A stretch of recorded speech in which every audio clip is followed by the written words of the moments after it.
This video is going to talk about the writing process and some things that you might want to think about as you are beginning to write, as you're in the middle of writing, and as you complete any project that you're working on.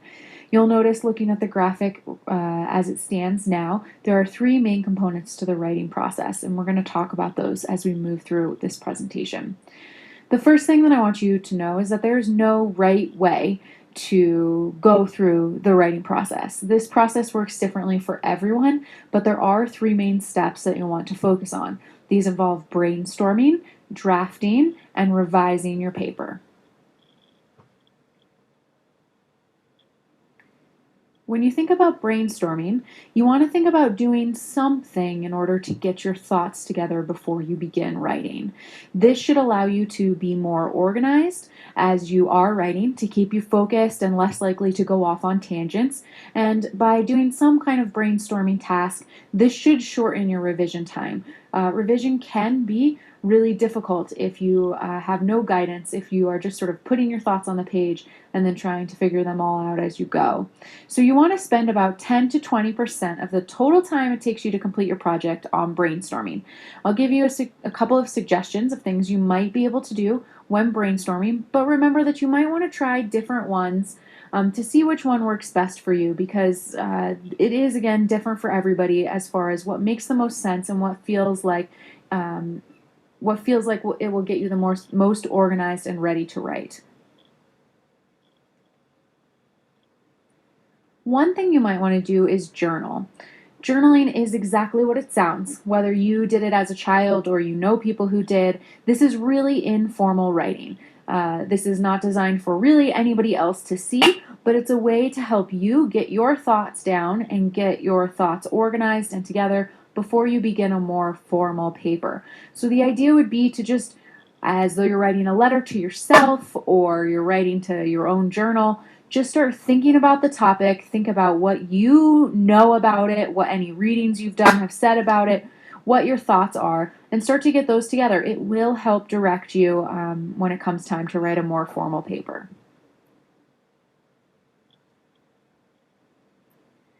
If journaling doesn't really make a lot of sense to you or doesn't feel like a task that you would want to do, you might consider doing a word map, or some people call it a word web. This is definitely a more visual way, something you might want to try to keep to one page that should help guide you and focus you as you start writing your paper. So it might look something like the diagram on this slide. That circle would be an example of some kind of thesis statement. Each of those first boxes with arrows would be main topics for body paragraphs. And then beneath each of those main topics, you would have the support or the evidence or the examples that would prove or support the idea that you are making. So if you feel a little bit more visual or just having something to look at in this way that can sort of lead you through your paper, this could be a really great task for you. Another more traditional way to brainstorm is to outline your paper. So this is very similar to the word map, it's just put together in a different way. This has the standard, 1 and then A, B, C with the smaller 1 and 2 underneath that. This is, again, just giving you a guide, a way to keep you focused as you're drafting. It helps you sort of put everything together and see it all on one page or a couple of pages. It will allow you to make sure you have everything in order before you begin writing. Another way to brainstorm that doesn't have a slide here, but is to just begin writing. That is something that some people do. Just start responding to the paper. It's very similar to journaling, except that you would be writing in a more formal voice. If you do take that sort of free writing technique, expect that you will have a little bit more time in the revision process than others might. So it's definitely a way to go. But you have to be prepared to do more revision if that's a direction you take.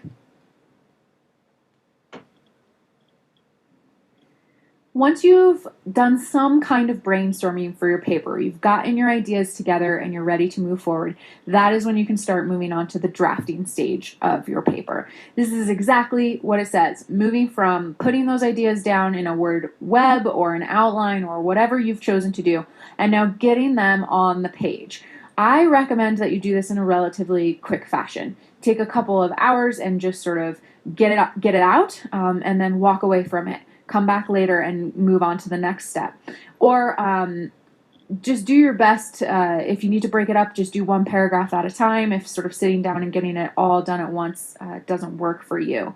But you'll want to use your brainstorming to guide you. So whatever you've done to get your ideas together, keep referring to it as you move through your paper, and just don't worry too much about getting everything correct on this first go around.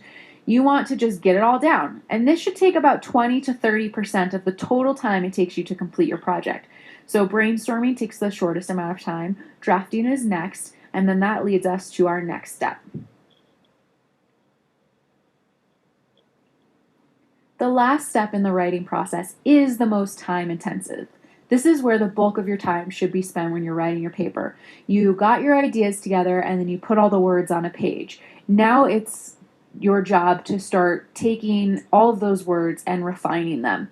Think of it a little bit like somebody who makes pottery or sculptures. They start with a hunk of clay. That's where you are in the brainstorming process. You're sort of starting to get your ideas together. When you're drafting, you're making a real rough outline of the sculpture or the pot that you're trying to make. And the revision process is really refining it, making it a more clear picture of what you're trying to work on and getting those details together. So this is where you're really paying attention to all kinds of things, from the organization of the paper, the order of the body paragraphs, to the sentence structure.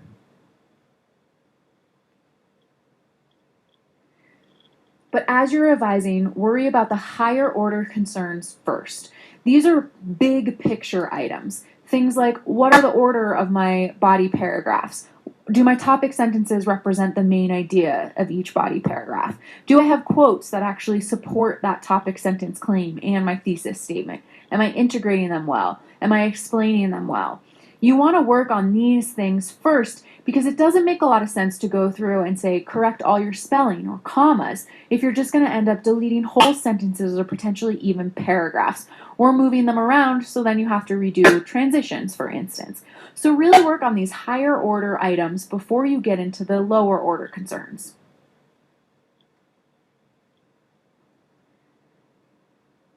Then, once you've completed all those higher order concerns, you'll want to think about the lower order concerns. These are things like sentence structure, word choice, grammar, mechanics, punctuation. These are the things that you'll want to really focus on toward the end. This should be almost one of the last steps of your paper. Once you've done this, I strongly recommend that when you think you're completely done with your paper, read it out loud to yourself, or have someone read it out loud to you. If you have someone read it to you, you'll notice how they stumble over words or phrases that aren't quite right or seem strange to them. So reading it out loud, either yourself or someone else, can be a really helpful last step in getting your paper together.